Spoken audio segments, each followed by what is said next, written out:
She was just a maid scrubbing floors in a billionaire's mansion. Her baby would not stop screaming.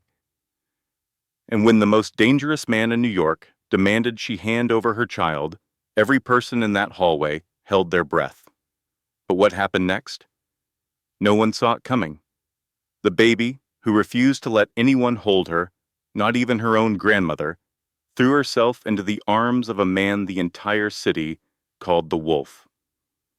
She fell asleep on his chest in under 30 seconds. And in that moment, something inside him shattered. A secret he had buried for 20 years clawed its way to the surface. This is not just a love story. This is the story of how one tiny baby destroyed the walls of the most feared man alive. Stay with me until the end, because the moment this child speaks her very first word, I promise you, it will break your heart. This story will remind you that the people we judge the harshest are often the ones who need love the most. And sometimes it takes the innocent eyes of a child to see what the rest of the world refuses to believe. The baby's cry shattered the silence of the marble hallway. It sounded like a siren. "Please, Isla, please stop crying, sweetheart," Maddie whispered desperately. She rocked her 11-month-old daughter on her hip. Sweat formed on her forehead as she tried to calm the little girl, who was screaming with all her might. "Mommy has to work, baby. Please." But Isla only screamed louder. Her tiny fists were clenched. Her face was scrunched and red with frustration. The other staff in the hall gave Maddie worried looks, then quickly averted their eyes. "You have to get that child under control," Mrs. Morrison, the head housekeeper, warned. Her gaze darted to the large double doors at the end of the hall. "If he hears that." I know," Maddie choked out. Her heart was pounding in her chest. She had only worked in this mansion for 3 weeks. 3 weeks of scrubbing floors in one of New York's most dangerous homes. 3 weeks of keeping her head down and her mouth shut. 3 weeks of pretending she did not know who Nikolai Volkov was. "The nanny called out sick this morning," Maddie explained, her voice shaking. "I had nobody to watch her. I thought I could keep her quiet." "You thought wrong," Mrs. Morrison snapped. "Do you have any idea who he is?" The double doors flew open. Everyone in the hallway froze. Nikolai Volkov stood there, a storm in human form. He was 6 feet 2 inches of controlled violence, dressed in a flawless black suit. His jaw was set, so tight, Maddie could see the muscle jump. His cold gray eyes scanned the frozen staff. "Who," he asked softly, "is making that sound?" His voice was quiet, but it was a terrifying kind of quiet. Maddie's blood ran cold. Isla continued to scream, unaware of the danger. Her small body shook with every cry. I asked a question. Nikolai said, taking a single step forward. It was just one step, but the temperature in the hall seemed to drop by 20 degrees. "My child, sir," Maddie said, her voice a faint whisper. "My daughter. I am so sorry, the nanny. Bring her to me." Maddie felt her knees weaken. "Sir, I do not repeat myself." Every instinct told Maddie to grab Isla and run from the mansion. She wanted to escape and never return. But her feet began to move, carrying her and her crying child toward the man they called the Wolf, the most feared man in New York. The other staff vanished like insects when a light is turned on. Maddie stopped a few feet from Nikolai, holding Isla tightly. Up close, she saw the scar that ran along his left cheekbone. She saw the absolute lack of warmth in his hard, gray eyes. "I am sorry," she repeated, hating the tremble in her voice. "I will leave now. I will." "How old is she?" Maddie blinked. "What?" "The child. How old is she?" 11 months, sir." Nikolai looked down at Isla, who was still sobbing into Maddie's shoulder. He watched her for a long moment. His expression remained hard and cold, Then he did something that made Maddie's world spin. He held out his hand. "Do not," the word escaped Maddie's lips, before she could stop it. She took a step back, pulling Isla closer. "I mean, I am sorry, sir, but she does not like strangers. She will not let anyone hold her, not even my own mother. She will just cry harder if you." Nikolai's hand stayed in the air, patient and waiting. "Please," Maddie begged. "She will only." Isla's head lifted from Maddie's shoulder. Her crying stopped instantly. Maddie felt her daughter turn. She felt those little arms reach out, grabbing for Nikolai, as if he were a safe harbor. Not a man said to kill with his bare hands. "No, baby, no." Maddie tried to hold on, but Isla was twisting, reaching for the stranger, with a desperate need that made no sense. "Let her go," Nikolai said quietly. "Sir, I do not think. Let her go."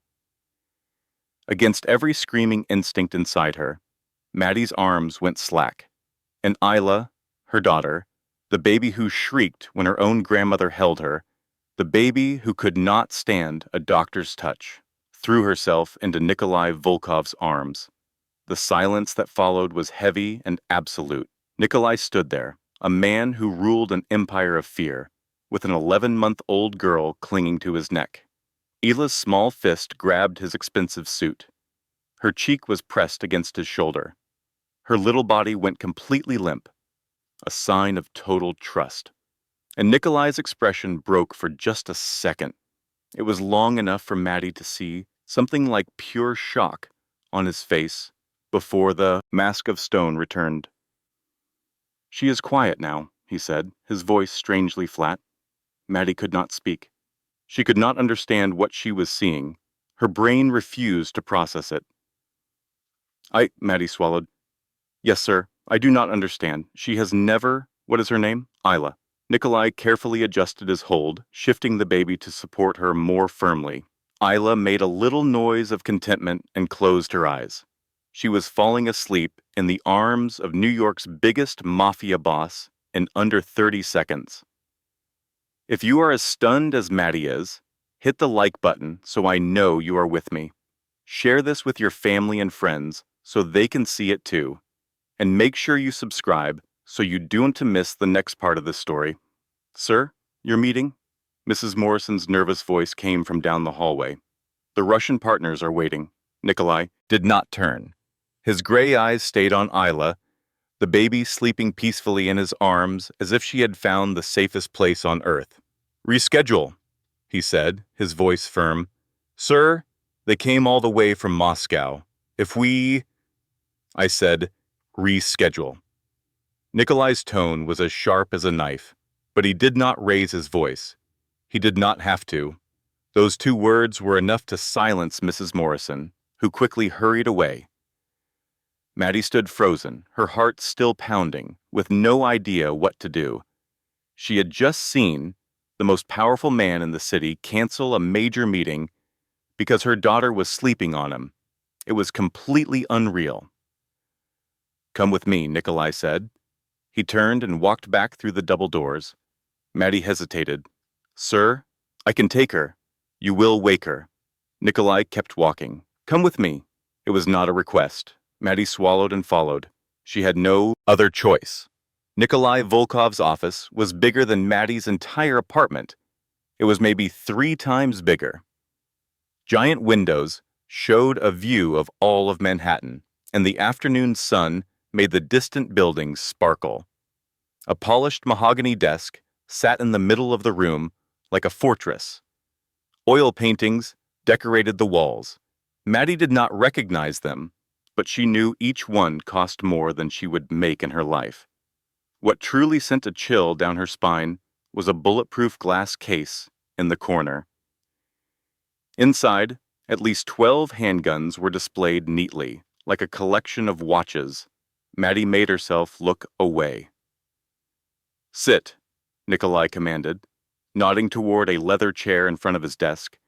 He was still holding his Isla, moving so smoothly that the baby did not even stir. He sat in his own chair, one arm still cradling Isla, in a comfortable position. The scene was impossible. A mafia boss in a suit that cost thousands of dollars sat behind a desk of immense power with an 11-month-old baby asleep on his chest. "Explain to me," Nikolai said, his voice just as cold as before, "why you thought bringing a child into my home was a good idea." Maddie took a deep breath, trying to steady her voice. "My nanny had an emergency, sir. She called me at 5 in the morning. I called everyone I knew, but no one could watch Isla. And I—" She paused, her throat tight. "I could not miss a day of work. Could not, or did not want to. Could not, sir." Maddie raised her chin and looked directly into Nikolai's icy gray eyes. "I am 3 months late on my rent. My landlord gave me a final notice last week. If I do not pay him in 10 days, he is putting us on the street. And if I miss 1 day of work, I will be fired. That means no home and no job for me and my 11-month-old daughter." She stopped, her breathing heavy. "I know it was a huge risk. I know it was a foolish thing to do. But when the choice was between this risk and my daughter sleeping outside, I took the risk." Nikolai was silent. He just stared at her, his unblinking gray eyes seeming to see right through her. The silence grew until Maddie felt like it was going to crush her. 3 months of rent," Nikolai said at last. "How much is it, sir? The total amount." "How much?" Maddie blinked, confused by the question. $4,500, sir. It is $1,500 a month." Nikolai tilted his head, as if the number was so small it was hard to imagine. And for him, maybe it was. His office, his suit, the guns, in that case, each one was worth 100 times more than the money Maddie was fighting for. "How long have you been working here?" Nikolai asked. 3 weeks, sir. And before this job, I was a cleaner for a service. And before that?" Maddie hesitated. "Before that, She had been a student. He asked where. She did not want to say the name of that place. She refused to remember the life she had before it all fell apart. But Nikolai's gaze left no room for lies. "Yale," Maddie whispered, her voice almost gone. "I was at Yale Law School." For the first time, Nikolai's expression changed. It was not much, just a slight raise of an eyebrow, but it was enough. He was surprised. "Yale?" he echoed. "Law school?" "Yes, sir. And now you clean my floors." It was not a question. It was a statement that cut Maddie like a blade. She lowered her gaze, unable to look at him any longer. "Yes, sir. Now I clean your floors." The silence in the room became so heavy, it felt hard to breathe. Nikolai continued to stare at her, his gray eyes fixed. Isla moved slightly against his chest, making a soft sound before falling back asleep. His large hand moved on instinct to hold her more securely, but his eyes never left the young woman in front of him. "Yale," Nikolai said again, his voice dangerously calm. "Law school.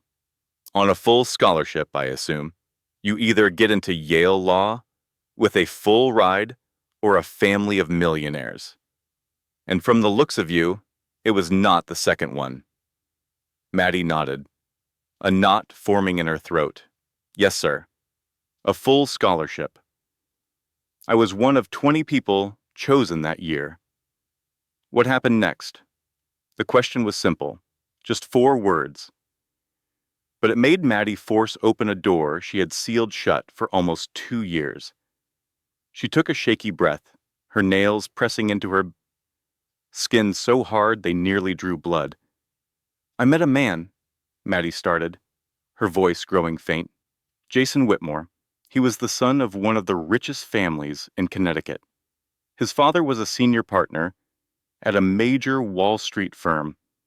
His mother was on the board of 3 of the biggest charities on the East Coast. He was charming, handsome, and he said all the things a naive 23-year-old girl wanted to believe." Maddie stopped, a bitter smile on her face. "I called it Love. He called it a good time. Nikolai said nothing. He just waited. His silence was worse than any rage.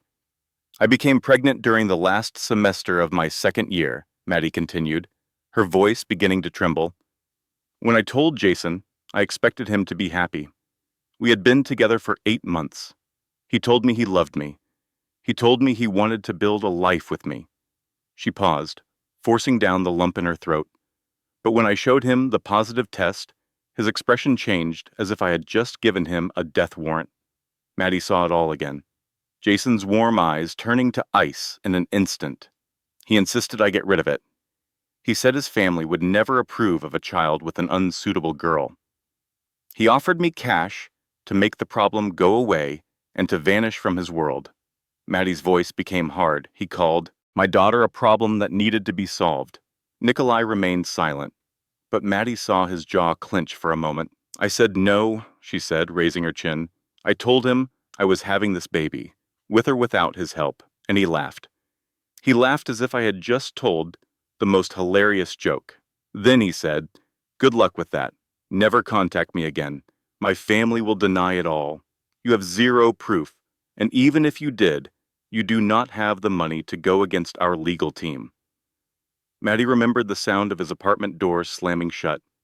She remembered standing alone in that hallway, her hand on her belly, where a small life was growing, completely unaware its own father had just denied its right to exist. 2 weeks after that, my scholarship was taken away, Maddie said, her voice dropping. The school claimed it was for a violation of student conduct. But I knew the real reason. The Whitmore family had someone on the board. They made sure I was gone. She laughed, but there was no happiness in the sound. And so I vanished, from Yale, from my dream of being a lawyer, from the life I had worked so hard to build. I came to New York, where nobody knew me, taking any work I could find just to get by. And that is how I ended up here, cleaning your floors. Nikolai leaned forward, resting his chin on his hand as he watched Maddie with an unreadable expression. What is his full name? Maddie went still. Jason Whitmore. His full name, his address, and where his father works. Nikolai's voice was quiet, but a dangerous light flickered in his eyes. Maddie knew exactly what he was planning, and the thought made her blood run cold. No, she said, her voice surprisingly firm. Nikolai raised an eyebrow. No, sir. Maddie took a deep breath. She does not need a dead father. She needs a mother who is not a killer, or the reason someone else becomes one. She looked directly into Nikolai's eyes. I am sure you could find him without my help, but I will not be the one to give you his name. Not because I have forgiven him, but because I will not have my daughter grow up knowing her mother played a part in her father's death.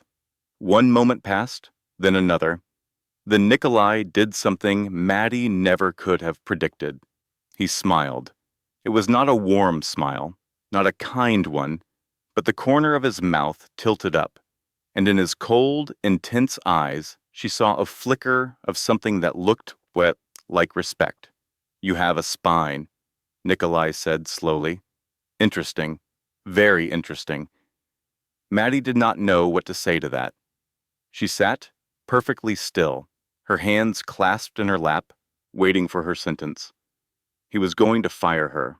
He was going to kick her out, and she would have to start over from nothing again. She was used to it. She knew she could survive it. But Nikolai did not tell her she was fired. Instead, he pushed a button on his desk. Connor, I need you. Not even 10 seconds later, the office door swung open.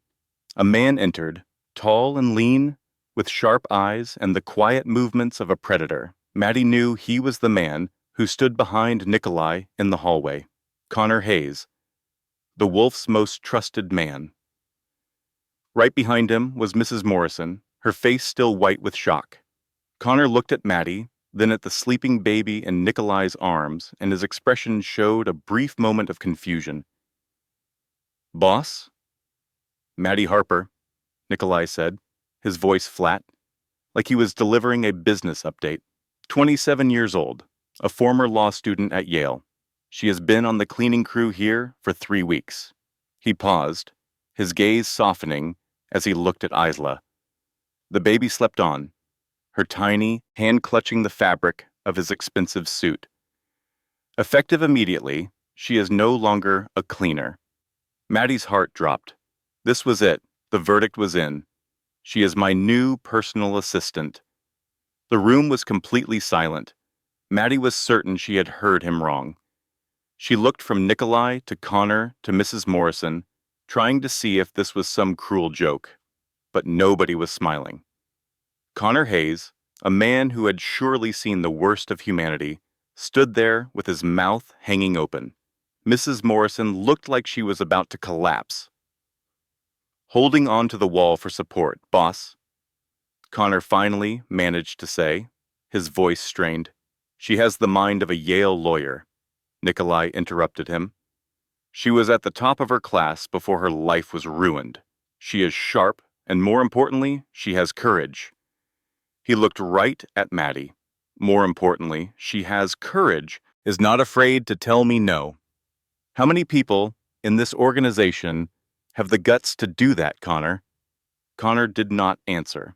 The answer was 0. No one. Maddie finally spoke. Sir, I cannot do this. You can and you will, Nikolai said, cutting her off. Your new salary is $15,000 a month. Maddie gasped. $15,000. That was 10 times her current pay. It would erase her debt, let her rent a real apartment, and give Isla a future. It would fix everything. The apartment over the garage is empty, Nikolai went on. You and Isla will move in there tomorrow. I will arrange for on-site childcare. I know someone, a retired federal agent, who is an expert in child safety. She will watch your daughter while you work. Maddie shook her head, trying to make sense of it all. Sir, I do not understand. Why are you doing this? You know nothing about me. You do not. You owe me anything. I am a cleaner who brought her child to work and almost destroyed your important meeting. Nikolai remained silent for a moment. His gaze dropped to Isla, who continued sleeping soundly. Her little fist was balled up in his lapel, as if she feared he would vanish. For an instant, his expression shifted, so quickly Maddie nearly didn't see it. It was not coldness or calculation. It was something different. It felt like pain, or memory, or loss. Consider this a payment, Nikolai said at last, his voice low. A payment for what? Maddie asked. Nikolai raised his head, his gray eyes locking with her blue ones. In that instant, Maddie witnessed something she was sure few others had ever seen. It was a crack in his defenses, a brief glimpse of the man inside the monster. For what your daughter showed me, Nikolai said, choosing his words with care, that not everyone who sees me looks at a monster. A deep silence fell over the room. Connor was frozen in place, his eyes wide. Mrs. Morrison had to press herself against the wall for support, and Maddie just sat there, looking at the man holding her child. He was the man the whole city of New York feared. They called him the Wolf. She began to think that maybe, just maybe, Isa had perceived something no one else could. Maddie swallowed with difficulty. I am not sure what to say. Say nothing, Nikolai answered. Just take the offer. He stood up, carefully moving Isa from his arms to Maddie's.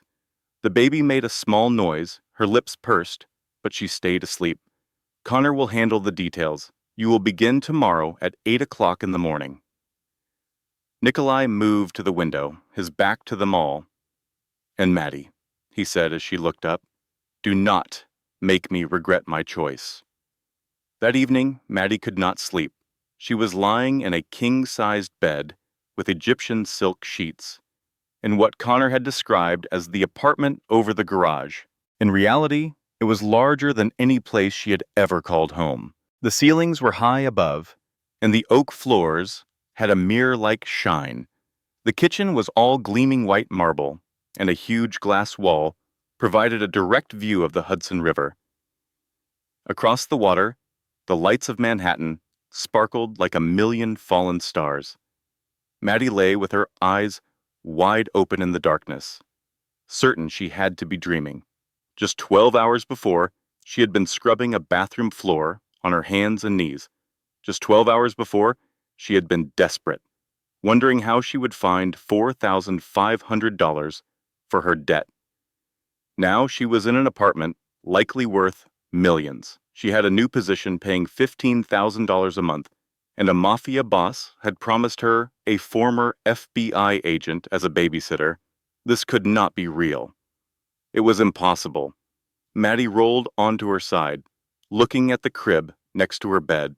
It was brand new, delivered just a few hours before their arrival. Connor mentioned it was from a high-end boutique on the Upper East Side, the kind of place where billionaires shopped for their children. Maddie didn't have the nerve to ask what it cost, but she knew it was more than her entire previous yearly income. Inside, Issa was sleeping soundly. Her tiny hands rested on her chest as she breathed in a calm, steady rhythm.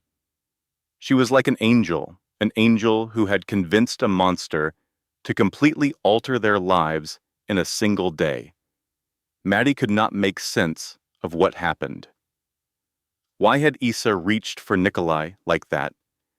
Why did her own daughter, who let no one but her mother hold her, place her trust in a total stranger?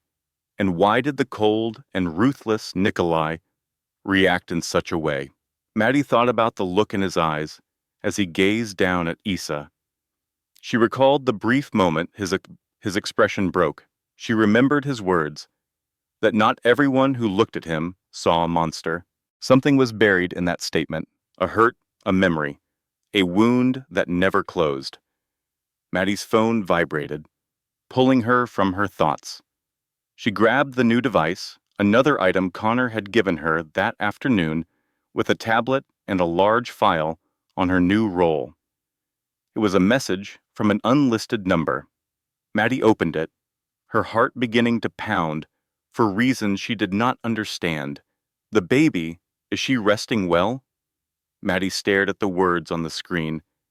The most feared crime boss in New York was sending her a text message about her daughter's sleep schedule near midnight.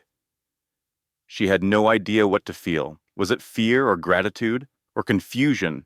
Perhaps it was all three. Her fingers shook as she composed her reply. Yes, sir. She has been asleep for 3 hours. That is a new record for her. She sent the message and then waited. 3 dots appeared and disappeared, then appeared again. The response came through. Good. A single word. Nothing else. Maddie looked at the dark screen, aware of a peculiar feeling inside her chest. It was not fear or worry, but something warm and indistinct that she could not identify. She shook her head, trying to dismiss the feeling. Do not be a fool, Maddie. He is a mobster. He is a killer. He is a threat. Yet when she finally fell asleep, the image in her mind was not the beautiful apartment or the costly crib. It was the way Nikolai Volkov had looked at her daughter with an expression she was certain she would never forget. Morning arrived too quickly. Maddie was awakened by the first rays of sunlight that streamed through the glass wall, falling directly on her face. She blinked, needing a moment to remember her surroundings. The stunning apartment, the river, the new job, the mafia boss. It had not been a dream. She took a quick shower and put on her only black dress. A thrift store purchase she had used for interviews back at Yale. It was old and the hem was frayed, but it was the most professional garment she owned. She fixed her hair, applied a touch of lipstick, and attempted to look like she belonged. She was not successful. At precisely 8 o'clock in the morning, there was a knock on her door. Maddie opened it and saw Connor Hayes. His expression was as unreadable as ever, but his eyes seemed slightly less severe than the day before. Are you ready? He asked. Maddie nodded, holding Issa. Connor walked her down a long hallway, outlining her duties as they went. He had already provided the tablet and new phone, but now he explained their functions in greater detail. Nikolai's entire schedule was on her tablet. All work-related calls and messages would go through her phone. She was responsible for his appointments, vetting his contacts, attending his meetings, and documenting everything. You will be aware of things that most people in this family are not permitted to know, Connor said, his tone serious. That makes you a liability if someone decides to target the boss. Do you understand? Maddie swallowed hard. I understand. Connor paused and faced her. Are you afraid? Maddie considered for a moment before nodding. Yes. A corner of Connor's mouth lifted in what was almost a smile. Good. Everyone is afraid of him. You are just better at concealing it. They came to a stop before a door at the corridor's end. Connor knocked, and a woman answered. She appeared to be around 52, with neatly trimmed salt and pepper hair and eyes that were sharp but surprisingly kind.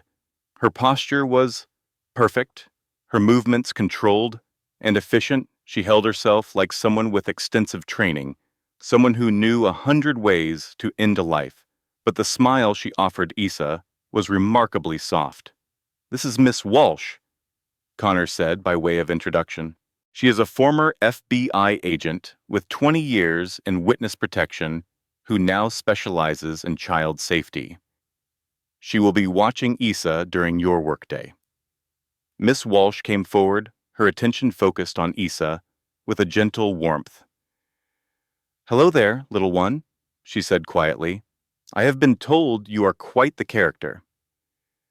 Maddie was about to say that Issa refused to be held by anyone, that she would cry hysterically if a stranger came near her, that this was likely a huge mistake. But before the words could leave her lips, Miss Walsh extended her arms with a calm, expert ease. And Issa, the same baby who let no one but her mother hold her, the child who would sob until she was gasping for air when her own grandmother tried to hold her, simply leaned forward into Miss Walsh's embrace as if she had known her forever. Maddie stood there, her mouth agape, as she watched her daughter get comfortable in Miss Walsh's arms. Issa did not cry or struggle. She even let out a little laugh when Miss Walsh gently tapped her nose. How? Maddie asked, completely stunned. How did you manage that? She never does that. Miss Walsh's smile was kind. Children can sense energy, she said, as if it were obvious. They know who is safe and who is not. Adults are different. They make judgments based on appearances, reputations, and rumors. But a child relies on instinct. She looked from Issa back to Maddie. This little girl feels secure here. That is the reason she is not upset. Maddie's thoughts returned to Nikolai. She remembered how Issa had launched herself into his arms at their first meeting. She recalled how her daughter had fallen asleep on his chest in less than 30 seconds. If Miss Walsh was correct, if children could truly sense energy, what did Issa perceive in Nikolai Volkov that everyone else had missed? Immediately after leaving Miss Walsh, Connor escorted Maddie to Nikolai's office. With each step, her feet felt heavier and her heart pounded in her chest. The last time she entered that room, she was just a cleaner, terrified she was about to lose her job. Now she was returning as the personal assistant to the most dangerous man in New York. She was not sure which role was more terrifying. Connor stopped at the large double doors, knocked twice, and then pushed them open. He signaled for Maddie to go inside before closing them, leaving her alone with him. Nikolai stood with his back to her, looking out the window with a phone to his ear. He spoke in Russian, his voice low and cold. Maddie could not understand the words, but she knew the person on the other end was having a terrible day. Nikolai's tone was cold enough to freeze fire. Every word he spoke was like a bullet, perfectly aimed and deadly. Maddie stood frozen by the door, afraid to move or even breathe too loudly. She just waited. A minute went by, then two. Nikolai ended the call with a final, menacing word. His voice was a low growl. He put the phone away and turned to face her, gray eyes locked with Maddie's blue ones. She forced herself not to recoil from his intense stare. "Sir," she managed, her voice shaking just a little. "I am ready." He tilted his head, studying her for a long moment. "You are tense," he observed. "I am, sir," Maddie admitted. There was no use pretending otherwise. "Good." Tension keeps a person alert. Nikolai walked to his desk. His movements were fluid, each step filled with power. "But there is an issue," Maddie blinked. "What issue, sir?" "That is the issue." Nikolai stopped and looked at her directly. "Stop saying, sir, after every other word. We will see each other every day." "I will lose my mind if you continue." Maddie was at a loss for words. "What should I call you then?" "Nikolai." The name was a simple statement. When it is just us, you call me Nikolai. In front of others, you may be formal if you feel the need. But in this room between us, Nikolai is all that is necessary. Maddie swallowed, a knot tightening in her stomach. It felt both dangerous and personal. The boundary between employer and employee was dissolving, and she could not tell if that was a good thing. "Say it," Nikolai commanded. A small smirk touched his lips. "Say my name." Maddie took a steadying breath. "Nikolai." The name felt strange on her tongue, yet also somehow right. She saw a brief flicker in his eyes, something that appeared and then vanished in an instant. "Better," he said, his voice a little deeper now. He went back to his desk, took his leather chair, and motioned for Maddie to sit opposite him. "Today, you will only observe," Nikolai explained. His tone was cold and professional again. "I have 4 meetings. You will sit here and see everything, hear everything. You must notice every small detail. How they talk, how they look, how they carry themselves. After each one, you will report your observations to me." Maddie nodded, committing his instructions to memory. "I understand. You are permitted to ask questions," Nikolai went on. "Any questions at all. If something is unclear, you ask. If you are curious, you ask. I do not want an assistant who just follows orders. I require someone who thinks." He looked her straight in the eye. "Your daughter perceived something in me that no one else ever has. I am interested to see if you have the same instinct." The first meeting was at 9 o'clock in the morning. A man in a gray suit came in, the chief executive of a huge Silicon Valley tech company. Maddie knew his name. She had seen him in business magazines, but the confident man in the photos was gone. The man sitting across from Nikolai was sweating. His hand was shaking as he lifted a glass of water. He could not hold Nikolai's gaze for more than a couple of seconds. The meeting took 45 minutes. Nikolai never once raised his voice. He did not have to. His calm, quiet voice and his ice-cold eyes were enough to make the powerful executive agree to every single term. When the man stood to leave, Maddie saw that the back of his shirt was soaked with sweat. The second meeting was even more strained. 2 Russian men entered. They were both large and broad, with tattoos visible on their wrists. They spoke in Russian, so Maddie could only understand the meaning from their tone. This was not a business deal. It was a confrontation. Nikolai and the men exchanged sharp, clipped sentences. No one backed down. The air in the office became so thick that Maddie struggled to breathe. Finally, after almost an hour, one of the Russians gave a short nod. They both got up and left without a word. There were no handshakes. They did not even say goodbye. They just walked out. Maddie exhaled slowly as the door clicked shut. The third meeting changed the entire day. The moment the door opened, Maddie felt the atmosphere shift. Nikolai, who had been completely calm before, became still. It was a subtle change. His shoulders grew tight, his jaw hardened, and his gray eyes turned colder than she had ever seen them. The visitor was in his 60s, with white hair slicked back. His face was old, but his eyes were sharp. He wore a cream-colored suit and had gold rings on his fingers. He walked with the assurance of a man who knew he was just as dangerous as Nikolai. Two huge bodyguards followed him, their faces like stone. Salvatore Caruso. The name meant nothing to Maddie, but she understood what he was. He was mafia, the kind that opposed Nikolai, not the kind that worked with him. Caruso sat down, a smile on his face that did not reach his eyes. They spoke English, but every word had a hidden threat that Maddie tried to understand. This was not a negotiation. It was two predators circling each other, looking for any sign of weakness. Halfway through, Caruso's eyes moved to Maddie. She felt his stare, like a cold knife against her skin. He looked her over from head to toe, slow and deliberate, as if she were an item for sale. "A new assistant?"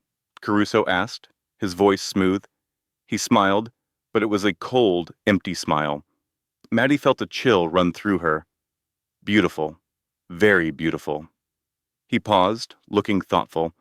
"I hope she is more durable than the last one." Maddie did not know what he meant, but she saw Nikolai's reaction. For just a second, he went completely rigid. It was enough for Maddie to understand.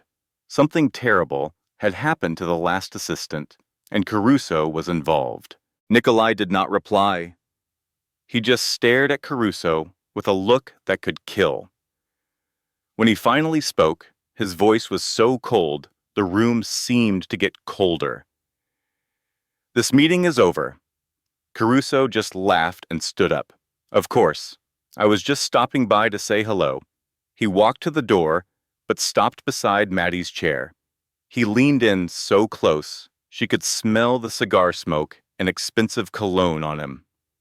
He whispered, just loud enough for her to hear, "Be careful, little girl. This world is a dangerous place for those who stand too close to the wolf." Then he straightened up, gave Nikolai a polite nod, and left with his guards. The door closed, and Maddie realized she was shaking.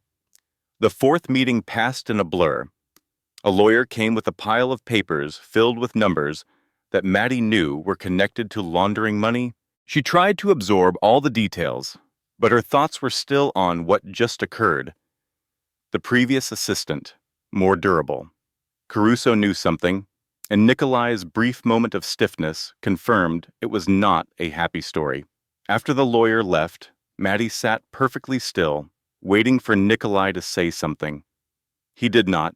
He just stood with his back to her, looking out the window at the city, and Maddie, for the very first time in this new life, felt truly terrified. The silence went on for so long that Maddie wondered if she should just get up and go. But then Nikolai turned around, and his gray eyes seemed to see right through her. "You observed," he said. It was not a question. "Now tell me what you saw." Maddie took a slow breath, trying to organize her thoughts from the 4 meetings. "The first meeting," she started, her voice a bit unsteady, but growing stronger as she spoke. "The chief executive was terrified of you. That much was obvious. But he folded without a fight. He did not negotiate. He did not push back or ask for time.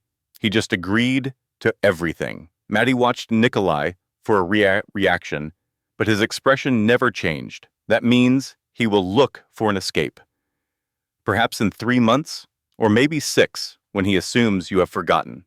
He will try to change the terms or sabotage the agreement from within. Nikolai offered a nod, so small it was barely there. "Continue." A surge of confidence filled Maddie.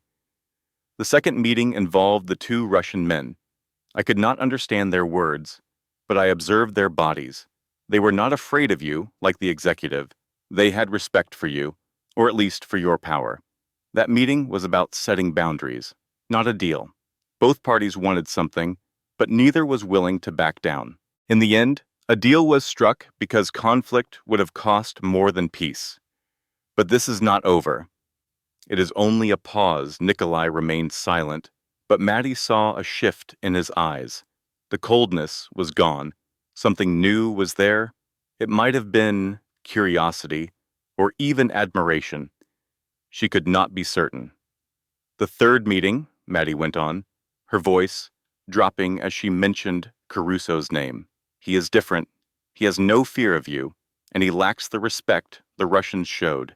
He was there to provoke you, to test your limits and see your response. Maddie paused, picturing Caruso at the table. He constantly touched the ring on his right hand. He twisted it every time he said something important. That is a signal of stress. He is concealing something. He is scheming.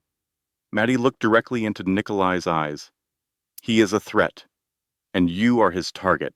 A moment passed. Then Nikolai did what Maddie never anticipated. He smiled. It was not the cold smile he used on Caruso. It was a genuine smile, even if it was brief. You are better than I imagined, he said. And the fourth meeting? Maddie gave a slight shrug. The lawyer was laundering money. I understood the numbers and his methods, but he is only a tool, not the one in charge. There is nothing important to say about him. Nikolai nodded and then stood up. That is enough for today. Go back to Isla. Maddie blinked. It is only 2 o'clock in the afternoon, Nikolai. She stopped herself just in time.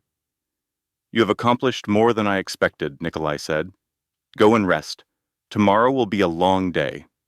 Maddie rose, feeling a mix of relief and many questions. She walked toward the door, but Nikolai's voice stopped her before she reached it. Maddie? She turned around. Nikolai was by the window, a dark figure against the late afternoon light. Caruso is dangerous, he said, his voice now lower. You are correct about that, but you must understand that you are now on his radar. A knot formed in Maddie's stomach. I understand. I do not think you do, Nikolai replied. Not completely, but you will learn. Connor will provide more details. She nodded and walked out. Connor was waiting just beyond the door, his expression more grave than ever. He said nothing, simply gesturing for her to follow him. They moved silently down the hall until they came to a hidden corner where they could not be seen or heard. Connor stopped and met Maddie's gaze, his eyes sharp. Caruso has noticed you, he stated plainly. I am not sure why. It could be because you are attractive, or because you are new, or maybe he just wants to provoke the boss. The reason is irrelevant. What matters is that you are now a target, and that is a very bad position to be in. Maddie swallowed. What do I do? Never be alone, Connor said, his voice flat, as if reciting a list of rules. Do not leave this property without an escort. Do not answer calls from numbers you do not know. Do not open your door to anyone you do not recognize. And if you notice anything out of the ordinary, anything at all, you report it to me at once. He paused, holding her gaze. Do you understand? Maddie nodded, a chill running through her. I understand. Connor watched her for another moment, as if judging her sincerity. Then he nodded. Good. Now return to your daughter, and do not forget my words. Maddie walked away, her heart hammering against her ribs. She thought of Isla and Miss Walsh, and the security of the apartment. She thought of Nikolai and the look in his eyes when he talked about Caruso. She remembered Connor's warning. This world was a threat, especially to those who stood too close to the beast. But Maddie had no other choice now. She had to move even closer. The following weeks felt like a strange dream that Maddie was not sure she wanted to escape. She began to comprehend Nikolai Vulov's world, a place built on violence and dread, but operated with the precision of a perfect engine. She attended meetings with powerful men, documented everything, observed everyone, and gave Nikolai her analysis. She learned to interpret body language and to detect lies. She learned to understand the meaning in silence She was learning how to navigate the darkness without being consumed by it, and she learned about the man behind the mask, not the mob boss. Every single evening, without fail, Nikolai would come to her apartment to visit Isla. He never called ahead. He would just appear, knock quietly, and when Maddie opened the door, he would enter as if it was his own home. Isla always knew who he was. She would smile and raise her small arms, and Nikolai, the man the entire city feared, would lift her with the care of someone holding delicate glass. Maddie often watched them, feeling a tightness in her chest that she refused to acknowledge. The same hands she knew had committed terrible violence were now holding her daughter with a gentleness she had never witnessed from any other man. Nikolai would speak to Isla in a low, warm tone, asking about her day, though Isla could only respond with baby sounds. He would rock her and sing Russian lullabies. Sometimes Maddie would see him close his eyes while he held Isla, as if he were trying to burn the memory into his mind. Maddie's heart began to change. She fought it. She tried to remind herself of who he was and the dangerous things he did. But every night, as she saw him with Isla, as she glimpsed the vulnerability in his armor, as she heard his voice soften for the child, controlling her own heart became more difficult. This is not love, she told herself. It is just gratitude. It is a mother seeing someone care for her child, but she knew deep inside that she was lying. But not everything was peaceful. Maddie started seeing small changes. The number of bodyguards around her increased. Before she might see a shadow, following her on the walk to Nikolai's office. Now at least 2 men were with her constantly, silent and ever-present. Connor began appearing more frequently, especially when she left the apartment.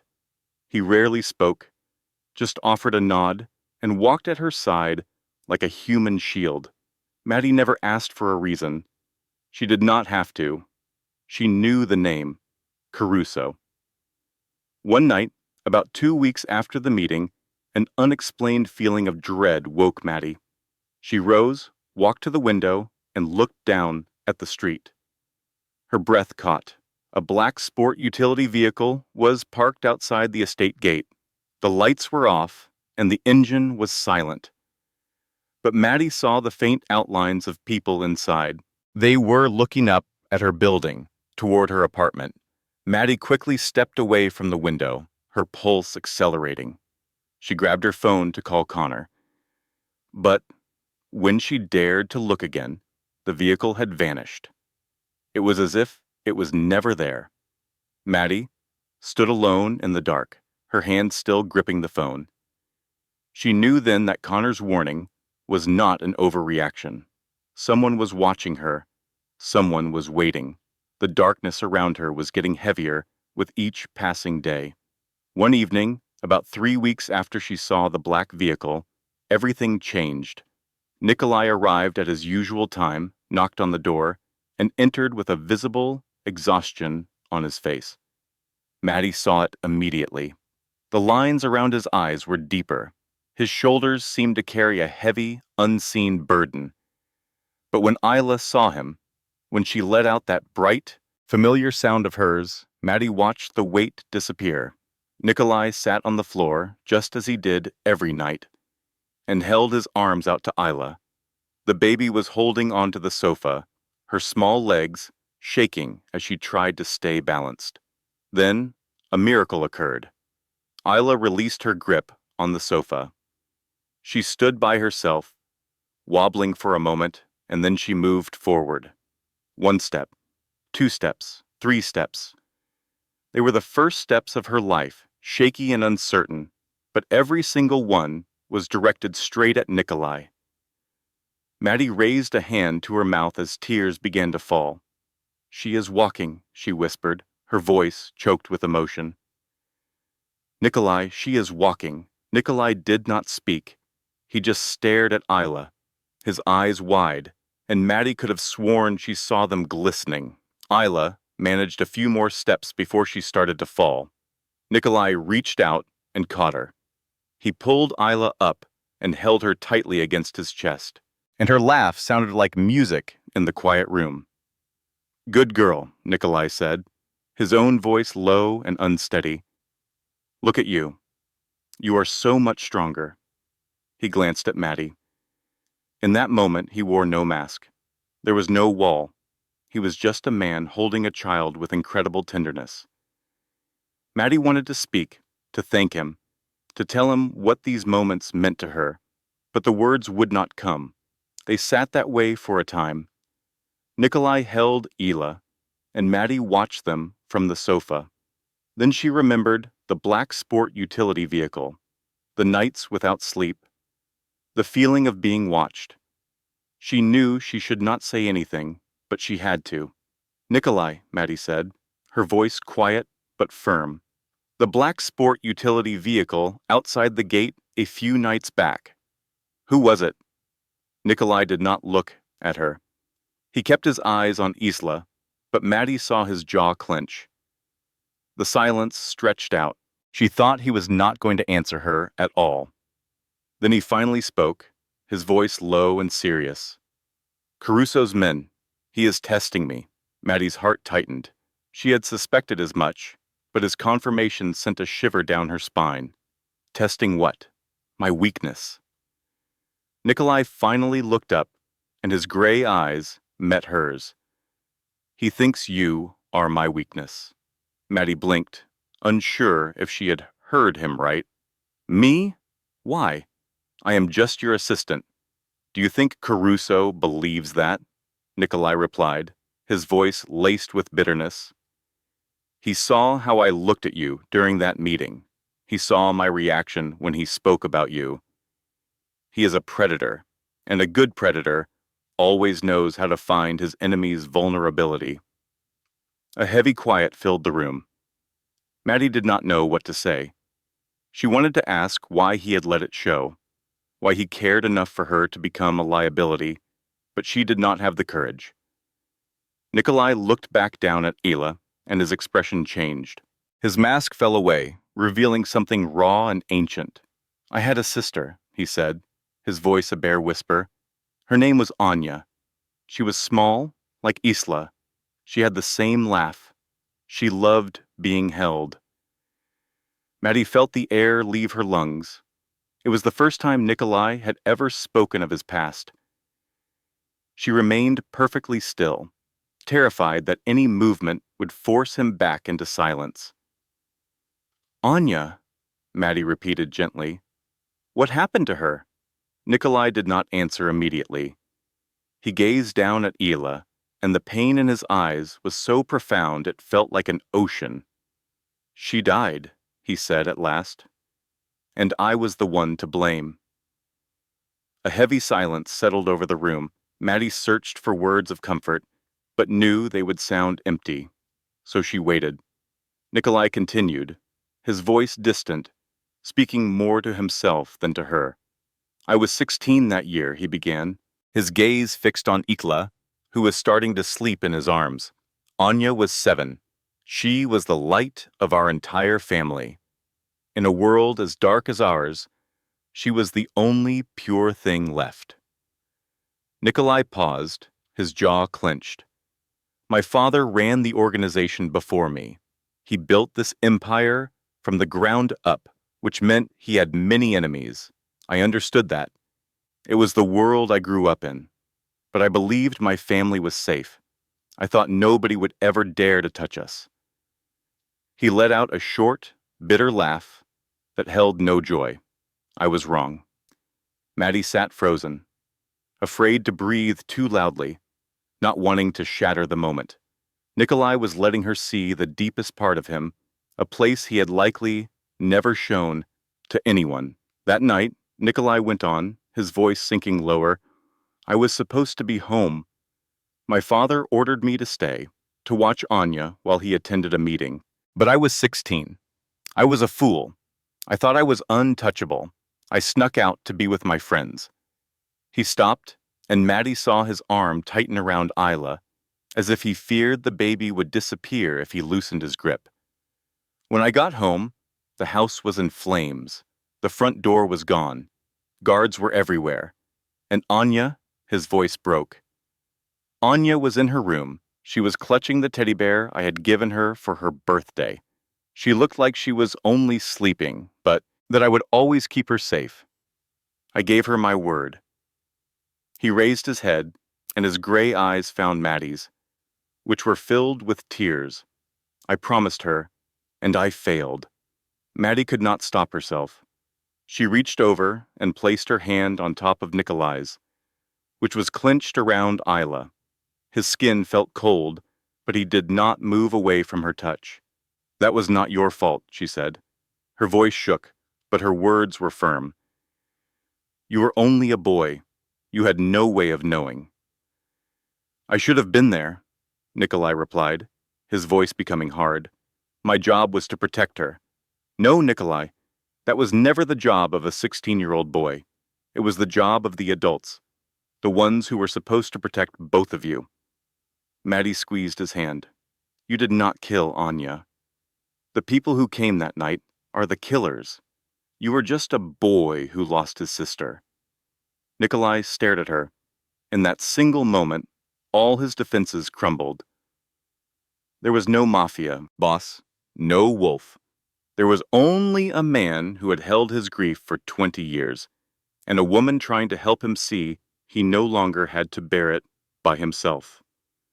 I spent 2 decades getting my revenge, Nikolai said. His voice was calmer, but still heavy with emotion.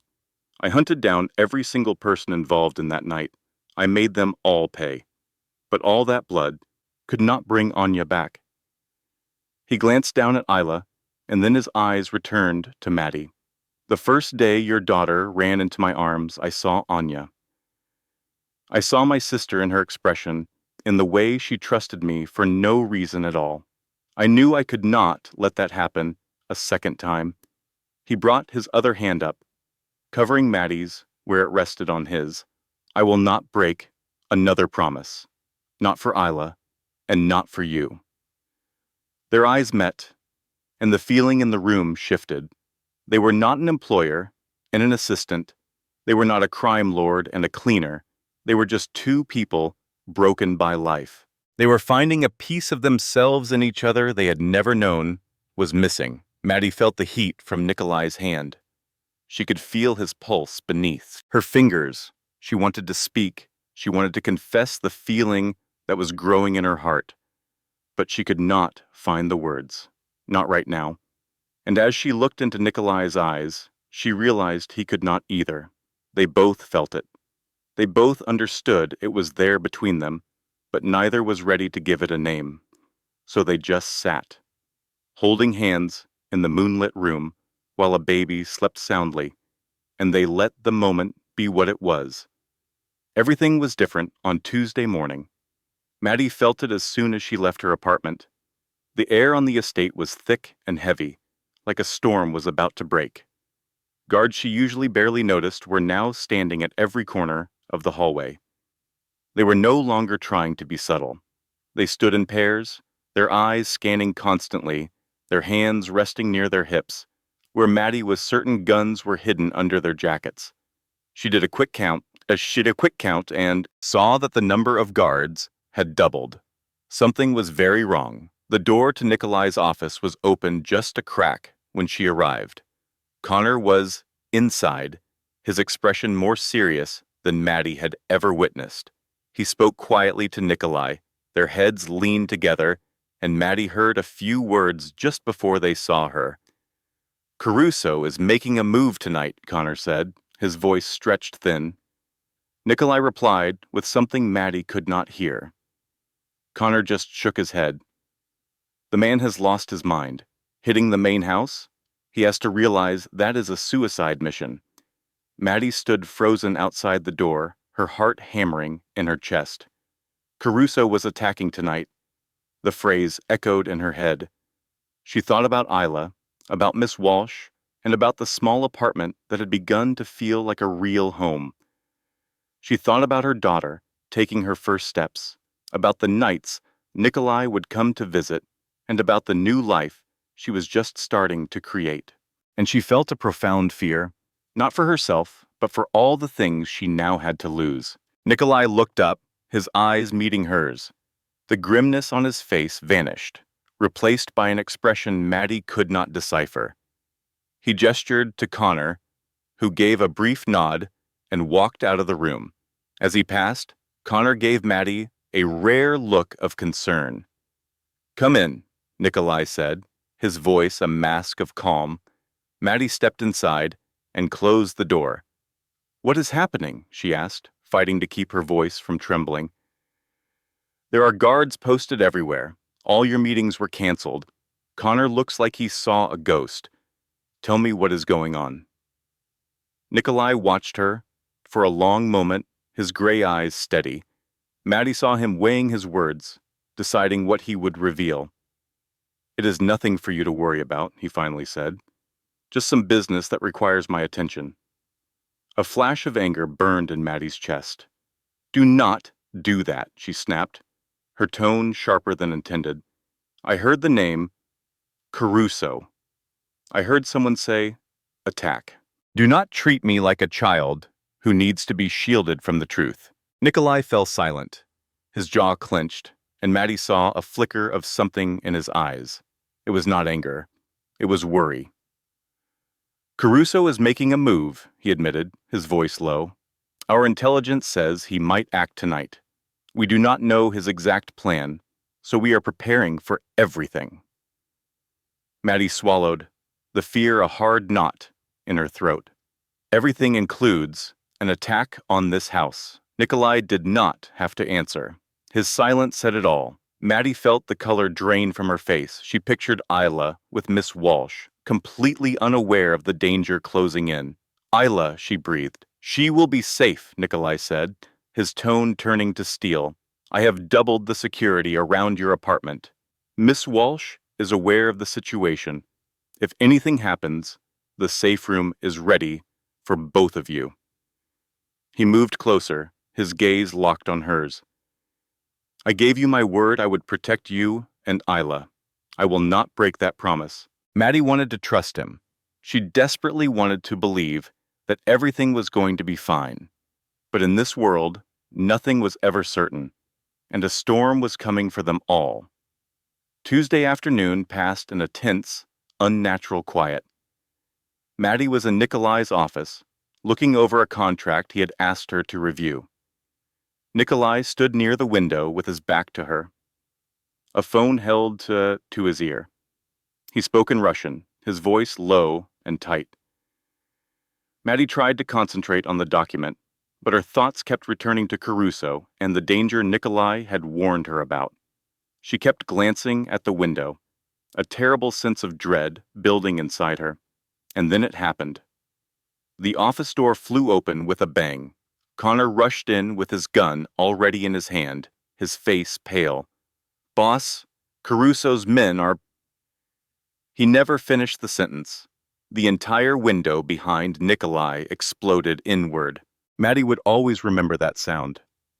It was like a million crystals shattering all at once, followed by the shriek of the wind rushing in. Then came the gunfire. Shards of glass rained down, a deadly, glittering storm that filled the room. Maddie was frozen in her chair, too shocked to move. She could only watch as her world literally fell apart. But Nikolai was not frozen. In the same instant, the window shattered. He moved with impossible speed. Before Maddie could even process what was happening, he had launched himself across the desk. He collided with her, knocking her to the floor. His body covered hers completely, a human shield. She felt his solid weight, felt the frantic beat of his heart against her back, and his ragged breath in her hair. Bullets ripped through the room, tearing into the walls and shredding the furniture. The noise was overwhelming, like the world was being torn in two. Maddie tried to scream, but the sound was trapped in her throat. She lay trembling under Nikolai, praying for it to stop. "Stay down," Nikolai ordered, his voice a roar in her ear. He pulled his phone from his pocket, his eyes fixed on the destroyed window. Bullets continued to tear through the space around them, but his movements were terrifyingly calm. "Walsh," he said into the phone, his voice like ice. "Secure the baby. Now." Maddie heard a faint response from the other end. Nikolai ended the call and put the phone away. He looked down at her, his gaze sharp enough to cut. "Are you hurt?" Maddie shook her head, unsure if she could even speak. She did a quick mental check. Her arms and legs were intact. She saw no blood, only minor scratches from the glass. "Good," Nikolai grunted. He glanced at Connor, who was taking cover behind a cabinet and returning fire. "Connor, we have 3 vehicles on the perimeter," Nikolai reported. "It is Caruso's men. They are trying to breach the house." Connor nodded, produced a second pistol, and sprinted toward the doorway. The gunfire outside intensified, mixed with shouting and the sound of engines. A war had broken out on the lawn. Nikolai turned his attention back to Maddie, his focus absolute. "Listen to me," he commanded, his voice leaving no room for argument. He cupped her face with his hand, forcing her to meet his gaze. "You will crawl to that door. You will run to your apartment. You will lock yourself and Isla in the safe room. The code is 0815. Do you understand me?" Maddie nodded, her throat so tight she could not breathe. 0815. "Say it," he demanded. 0815. "Good." He let her go, but his eyes held her in place. "Now go." Maddie hesitated, unable to leave him. "What about you?" she whispered, her voice trembling. "I will handle this. Go, Madeline." For a fraction of a second, his voice softened, then became hard as stone again. "Get to Isla. Protect our daughter. That is all that matters." A powerful explosion rocked the building, and Nikolai pushed her toward the door. "Go now!" Maddie scrambled across the floor. Her hands and knees slid through shattered glass, and she felt the sting as it cut her skin. But she did not care. She thought only of Isla. She crawled out into the hall, struggled to her feet, and ran faster than she ever had before. Behind her, she heard Nikolai's voice, cold and lethal, rise above the noise. "You just made your final mistake." The gunfire behind her grew more intense. Maddie kept running. She did not look back. Tears streamed down her cheeks as she prayed for Nikolai, for Isla, for any of them to see the morning. Maddie ran as if her life depended on it. The hallway seemed to stretch for miles, each step a lifetime. Blood from her palms and knees left a trail of red smears on the polished floor. But she felt no pain. There was only the cold grip of fear tightening around her heart. Isla. Her mind repeated her daughter's name. Was she safe? The sounds of the attack still echoed from behind. Explosions, gunfire, and screams. It was a battle in the heart of New York City. Maddie rounded a corner, nearly crashing into the wall, but she kept moving. Her apartment was just ahead. She saw the door was already open, and her heart hammered against her rib. She burst through this doorway and saw Miss Walsh. The former agent held Isla securely in one arm and a pistol in the other. She was moving quickly toward the back of the apartment, her expression frighteningly calm. This was just another day at the office for her. She saw Maddie and gave a sharp nod. "Get inside. Now." Maddie obeyed without a second thought. She followed Miss Walsh into a small room she never knew was there, the safe room. It had thick steel walls, no windows, and a heavy door with a number pad. Miss Walsh guided Maddie inside, then followed with Isla. She keyed in the code 0815. The door swung shut with a final, heavy thud that sealed them in. The chaos outside instantly became muffled and distant, but it was still there. Steel could stop a bullet, but it could not stop the terror. Isla began to cry, sensing the danger. The fear in the air was thick enough to taste. Maddie reached for her daughter, and Miss Walsh carefully passed Isla to her. Maddie hugged her child tightly, rocking her back and forth, trying to choke back her own sobs. "It is all right, baby," she whispered, her voice cracking. "Mommy is here. It is okay. I will protect you." But the words felt hollow. How could she protect anyone? Isla's cries echoed in the small steel box. All Maddie could do was hold her, kiss her hair, and pray. Miss Walsh stood by the door, gun at the ready. She was silent, listening intently. Her sharp eyes scanned the small space. Ukiltiam, Use calculating threats. Maddie was grateful for her calm, but it did little to ease the crushing fear that was stealing her breath. Time slowed to a crawl, each second stretching into an agony of waiting. Time stretched into an eternity. Each gunshot outside was a sharp pain in Maddie's chest. She had no idea how much time had passed. 5 minutes, 10, maybe 20.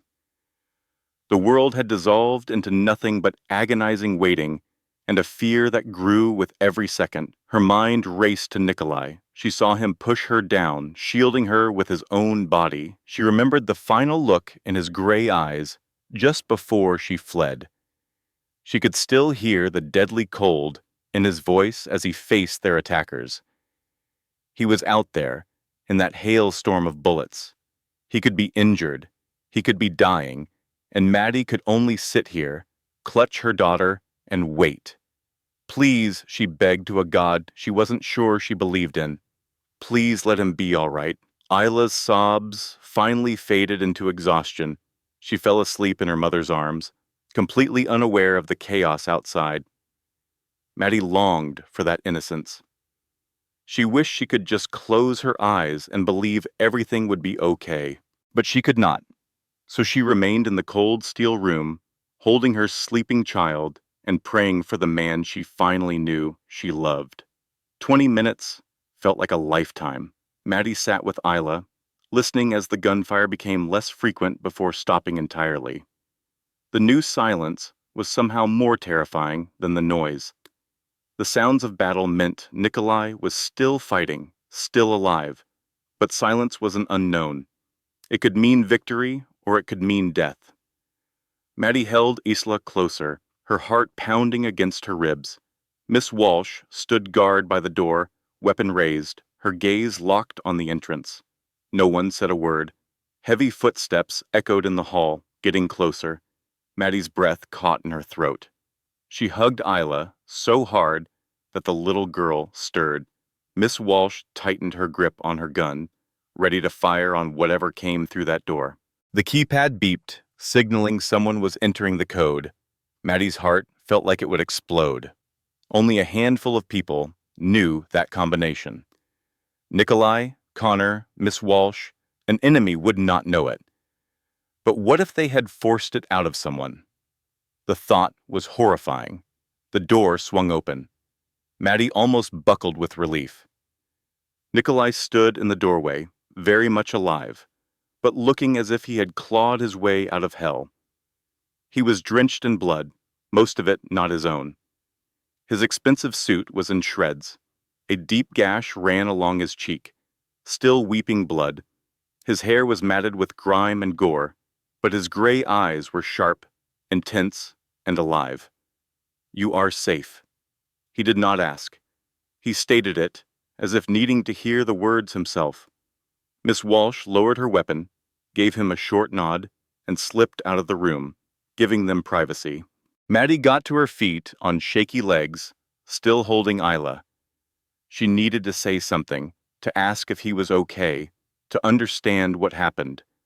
But Nikolai crossed the room in 2 long strides and enveloped both of them in his arms before she could speak. Maddie felt the raw strength in his grip. She smelled the gunpowder and blood. She felt his heart hammering against his ribs, and then she felt something else. He was trembling. Nikolai Vulov, the Wolf of New York, the city's most powerful crime lord, was shaking as he held them. "I am sorry," he breathed into her hair, his voice ragged. "I am so sorry. This is my life, my danger. I brought this upon you and Isla." Maddie leaned back just enough to see his face, not letting go. "You protected us. You kept your word. But what if I was too late? What if they had gotten in here? What if? But they did not. Maddie raised a hand, her fingers gently touching his cheek, next to the bleeding cut. He winced at her touch, but did not pull back. You kept us safe, Nikolai. You did not break your promise. They remained like that for a long moment in the steel room, his arms wrapped around her, and Isla like they were the most precious things on earth. Isla stirred between them, woken by their voices. When she saw Nikolai, she did not make a sound. She simply stared at him with her wide blue eyes, then lifted a tiny hand to touch his face, right on the cut. Nikolai hissed in pain, but held perfectly still. He gazed down at the baby with an expression Maddie had never witnessed before. Caruso? Maddie asked, her voice quiet but firm. Nikolai met her gaze and his eyes went dark. He is no longer a problem. Maddie did not ask for more information. She did not need it. She only needed to know the danger was gone. She needed to know they were safe, that Nikolai was here, holding her and her daughter as if his life depended on it. You should get that wound looked at, she said, her voice steadier than she felt. Later, Nikolai replied. Right now, all that matters is that you and Ela are okay. He just kept holding them in the cold room, surrounded by the aftermath of violence, as if there was nowhere else in the world he would rather be. Ela continued to stare at Nikolai, her little hand resting on his cheek near the cut. Her face wrinkled, her eyebrows knitting together in a way Maddie had seen 1,000 times when the baby was unhappy. But this was different. Ela did not cry. She opened her mouth and a single word came out, clear and deliberate, as if she had been practicing it for her entire life. Owie, Maddie gasped. Her heart skipped a beat before hammering against her ribs. She stared at her daughter, unable to believe what she had just heard. Isla looked at Nikolai, her small face filled with genuine concern, and repeated the word, wanting to be sure he understood. Iwi. She then patted his wounded cheek with a touch as light as a feather. Iwi. Her first word. It was not mama. It was not Dada. It was none of the words Maddie had spent 11 months trying to teach her. Isla's first word was Owie, and she spoke it to Nikolai Vulov because she saw that he was hurt, and she was worried. Maddie looked up at Nikolai, and his expression made her own eyes well up. The mask was gone. There was no mafia boss, no wolf, no cold-hearted killer. There was only a man looking at a child, his eyes wet and his lips trembling, as if she had touched the deepest part of his soul. Nikolai pulled Isla closer, holding her tightly. Maddie worried for a second he was holding her too tight, but Isla did not complain. She just settled against his chest, her little hand still on his cheek, her mouth forming the word again. Owie, Owie. It is all right, little one, Nikolai whispered, his voice cracking. It is all right, I am okay. But he was not. Tears were now streaming down his face, mixing with the blood from his cut, leaving faint red trails on his skin. Nikolai Vulov, the man who terrified all of New York, was weeping because an 11-month-old baby was worried about him. They stood that way for a long time, Nikolai holding Isla, Maddie at his side, silence filling the room. Finally, Nikolai raised his head. His gray eyes, still wet with tears, met hers.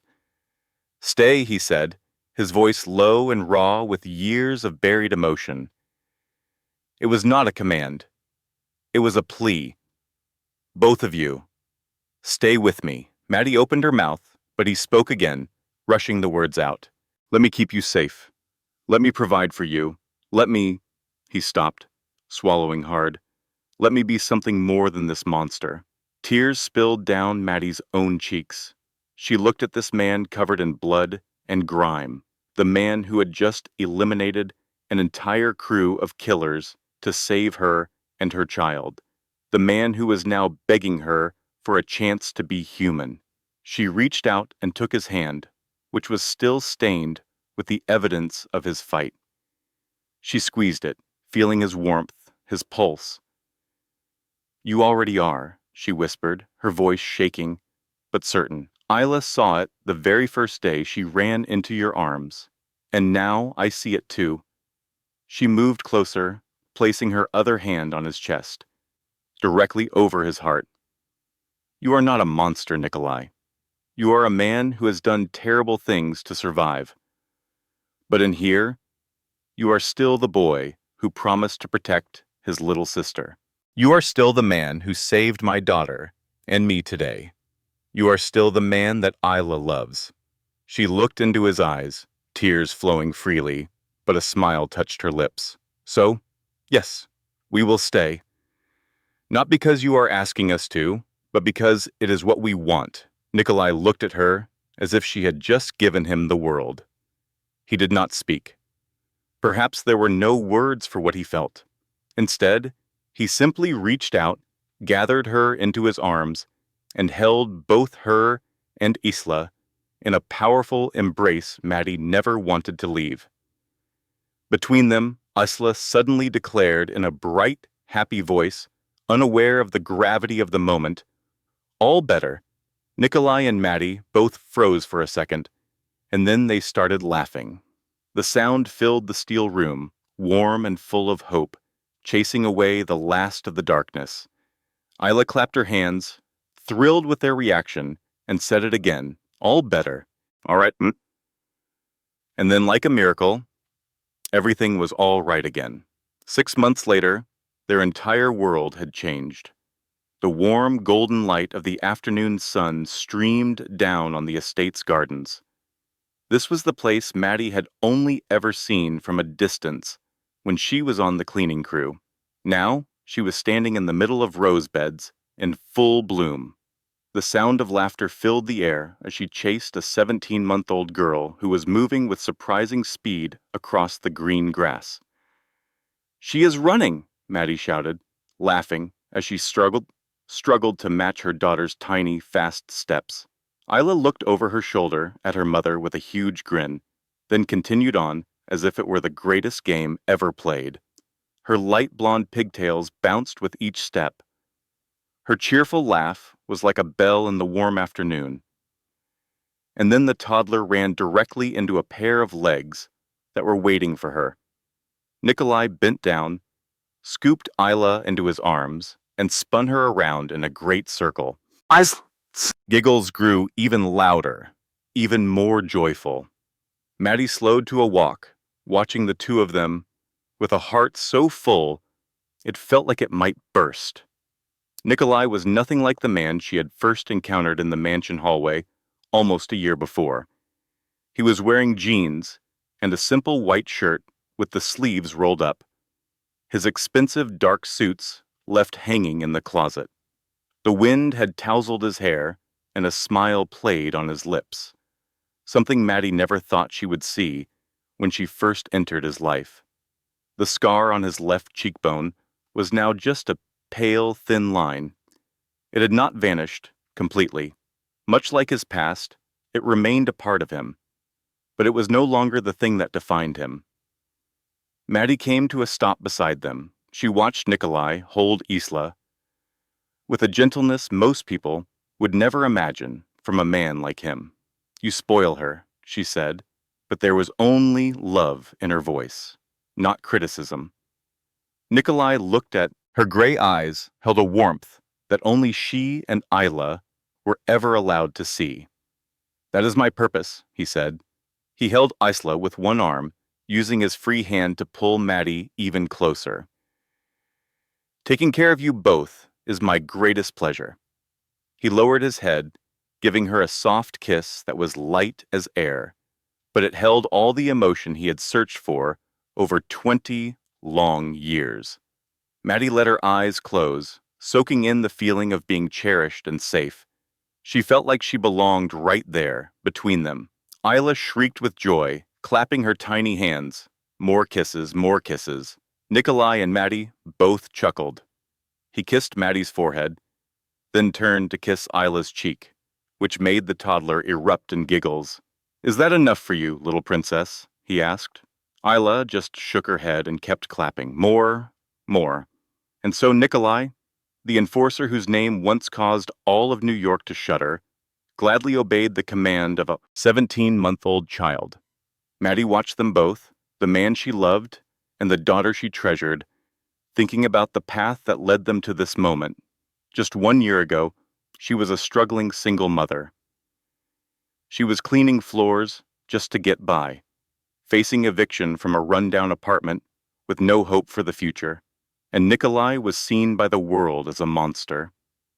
He was a man who thrived in the shadows, nursing a wound that 2 decades could not mend. Their paths should never have crossed. They were never supposed to fall in love. A life like this was never meant for them. But a child changed the course of everything. Isla, then just 11 months old, had always refused to be held by anyone but her mother. Yet she launched herself into the arms of a feared crime boss, as if she knew it was exactly where she should be. She saw something in him that no one else could. She saw the real man, not the myth. And by doing that, she saved Nikolai, and she saved Maddie too. Sometimes the most unlikely connections are the ones that save us. Sometimes we find hope where we least look for it. And sometimes love needs no logic or reason. It just is, strong and pure, like the blind trust a child offers a stranger. This story shows us that everyone deserves the chance to be seen for who they are. It reminds us that behind a tough exterior might be a heart that is desperate for affection. It proves that a mother's strength and a child's innocence can break down the highest walls. In our own lives, we are quick to judge people based on their appearance or on rumors.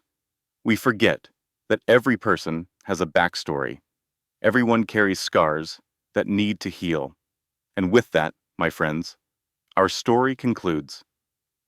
How did the journey of Maddie, Nikolai, and little Isla make you feel? Did their experience bring up any memories from your own life? We would be honored to hear your honest feelings.